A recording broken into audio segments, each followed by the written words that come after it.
Hey there, friends. You guys have no doubt seen the whole export issue that was halted via the Commerce Department last Friday. Many of you have emailed me thinking that maybe I hadn't seen it, but I've been holding off on doing a story on this because there's a lot of moving parts to this, and something was just not adding up. In fact, it would appear that there's way more happening here and that it's much more serious than we originally thought. But first, if you guys would go take a look at my friends Gideon Optics. Gideon has some really affordable optics out there, multi-purpose optics. I've actually been running one of their mediator optics on one of my shotguns here recently, and this thing is taking the full beating of everything. But they have a long line of other ones. In fact, I think they're going to be introducing some new optics at SHOT Show this year as well. So go check out my new friends at Gideon Optics. Check them out at GideonOptics.com. Again, GideonOptics.com. I found it odd that this story came out this week.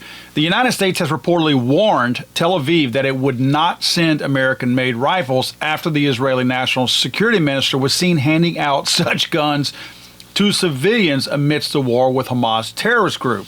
You guys will remember a story that I put out last week or the week before, maybe it's been a couple of weeks now, regarding Israel. A lot of people think that because they see these pictures of cute girls with AR-15 slung over their shoulders that everybody in Israel has a gun. It's not the case.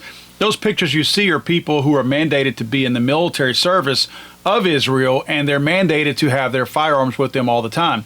The average everyday old civilian like you and I, no, they can't have them. Actually, they can, but they have a massive list of regulations that they must go through in order to receive permission in order to have a firearm. Many of them did not, obviously. Well, it appears that Joe Biden got a little aggravated whenever he saw the Minister of Israel, Ben Gvir, distributing rifles to civilian security squads on October 28th, which was this past Saturday. The images purportedly show him handing out arms at a political event. He stated, "I'm telling you, dear citizens, a handgun can save a family. A rifle can save an entire building." Really? I wonder if that would have been helpful information had that been applied and you were handing out guns like candy before all this took place. Now, according to reports, the Biden administration said that it would halt supplying arms to Israel if they are used by civilians or seen being distributed at political events like the one you just saw. The U.S. government also threatened to halt an order of some 20,000 rifles purchased by the National Security Ministry from American companies. Now, again, all of this on the heels of the Commerce Department making their decision to halt exports to various countries around the world for 90 days. Now, I want to point out real quick that while it doesn't apply to all countries, it affects the world. And I reached out to a good friend of mine in the export business a couple of days ago, and he shared some information with me that we're not going to like. First of all, he said what they're trying to do and what they're being successful at doing here is to attack and crush the American firearms industry. That's what the goal of the Commerce Department and the Biden administration via using the Commerce Department as their meat puppet. That's the goal all along. He said that if we had an AR-15 ban, it would be nothing compared to the damage that this is going to do. He also said that this 90-day temporary halt is BS.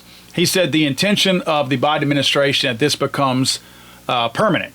So they're using the 90-day to suck you in to think that it's not that big of a deal. And they're also using the fact that this is for exports for the average person to figure, it doesn't affect me, not a big deal. Well, it does. First of all, again, this is expected to be a permanent ban on those exports, and it directly affects us because a lot of these companies over the years have come to rely on exports in order to fulfill a lot of their orders, a lot of commercial exports that they put out there. Now, a lot of people have also talked about how existing licenses are not going to be affected, that they will still be fulfilled. This gentleman that's a friend of mine told me that there are countries like France, for instance, who have been waiting for orders since July and August, and those orders have not been filled and likely will be canceled by the United States. But we always ask ourselves what prompted this. Well, obviously, there's several things that probably put this into motion. Obviously, the handlers of Joe Biden, that's the real, I guess, fuse, you could say, in this whole thing. Those are the people just waiting for something to happen. But there was something that took place back in August. A presidential candidate for the government of Ecuador was assassinated in early August, just weeks before their main election. Now, the reason why this is such a big deal is because the people who carried this assassination out, and it was a big attempt. There were probably between half a dozen and a dozen guys that killed this person, or at least were in on it. And they had weapons from shotguns, pistols, AR-15s. They had a lot of different types of weapons. This was a group of people from Colombia that went to Ecuador and killed that presidential candidate. The guns, or at least some of them, were illegally exported from Peru. Not a lot of information out there on that right now, but again, inside sources I spoke to said that was one of the reasons, as flimsy as it is, that is one of the reasons why the American government is saying we are going to try to limit exports now until we get a handle on things, because they're trying to use this as an excuse. Again, they're not openly talking about this, but that's their reason for putting the wheels in motion behind closed doors. They're saying that, well, there were guns that were exported legally to Peru, and then Peru illegally exported those to either Colombia or Ecuador. But nevertheless, those guns wound up in Ecuador and were used in the assassination of this candidate. So that's one of the reasons they're talking about. I found it also kind of odd that none of those countries are on the approved list of current countries that will still be allowed to have commerce with the gun companies in America. Friends, this is a strange story, and I will tell you this. In my digging into this story, I've talked to another exporter who does this for a living, and he is going to be on my show next week. We are probably going to do a live stream towards the middle or the beginning of next week with this gentleman. He's agreed to come on the air. He's agreed to take questions from me regarding this exact thing. And I don't think he's going to hold back. He's pretty eager to have his story told about what's happening and the dangers to the gun industry in the United States regarding this. So look for some announcements from me on when that's going to be. This is not as simple of a thing as it seems. Oh, we're halting for 90 days. Yeah, don't get sucked into that. There's a lot more to this, and we will all be affected by this, because when these companies lose their billions, and I mean billions in sales. We're not talking about small numbers here. These firearms companies and exporters are going to be losing billions and billions of dollars. That will directly affect us. That will put, which is what the Biden administration wants, that will put gun companies out of business. That will put people out of work, put them back on the street, and they'll become, more dependent on the federal government to give them free stuff, because now they won't have a job. And in an economy this bad, everybody needs something. So I believe this is a way for them to squash the gun industry stateside, but also to make people more dependent on the federal government as a whole as well. And finally, guys, am I the only one that thinks the reasons stated, although vague, they are in print here, are a little bit suspect and probably a little bit disingenuous? They mention on the first page that this review will be conducted with urgency and will enable the department to more effectively assess and mitigate risk of firearms being diverted to entities or activities that promote regional instability, violate human rights, or fuel criminal activities.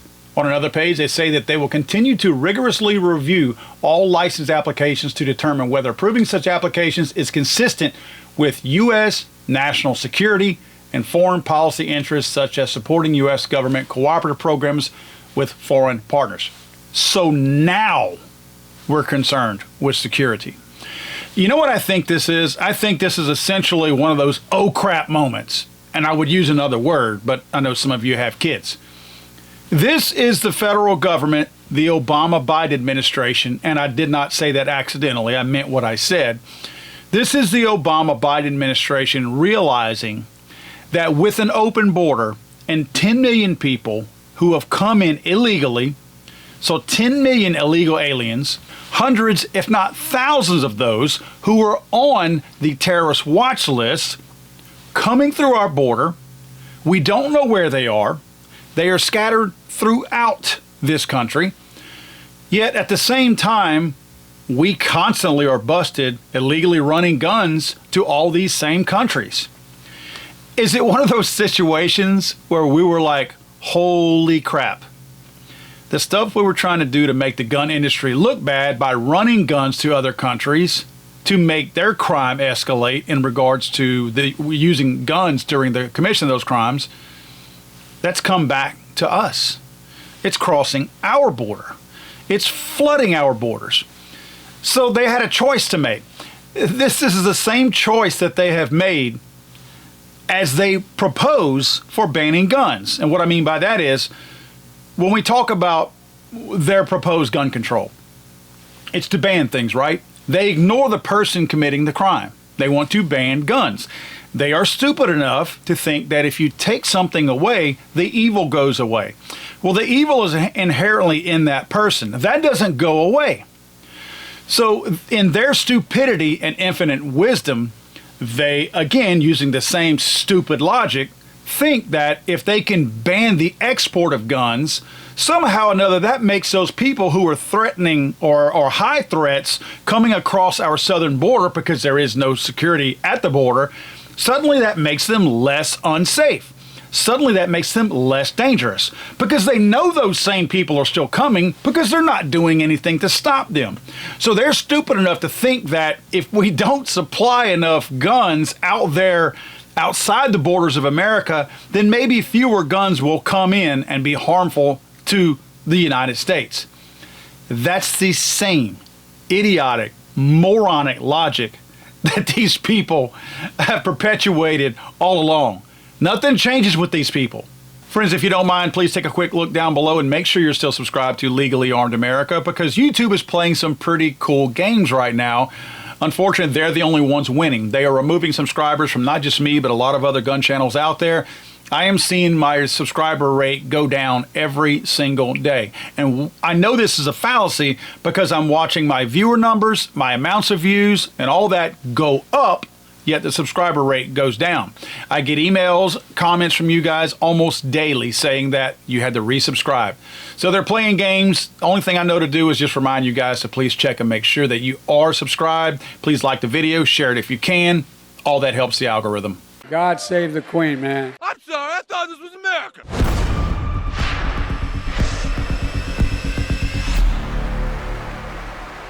He's over.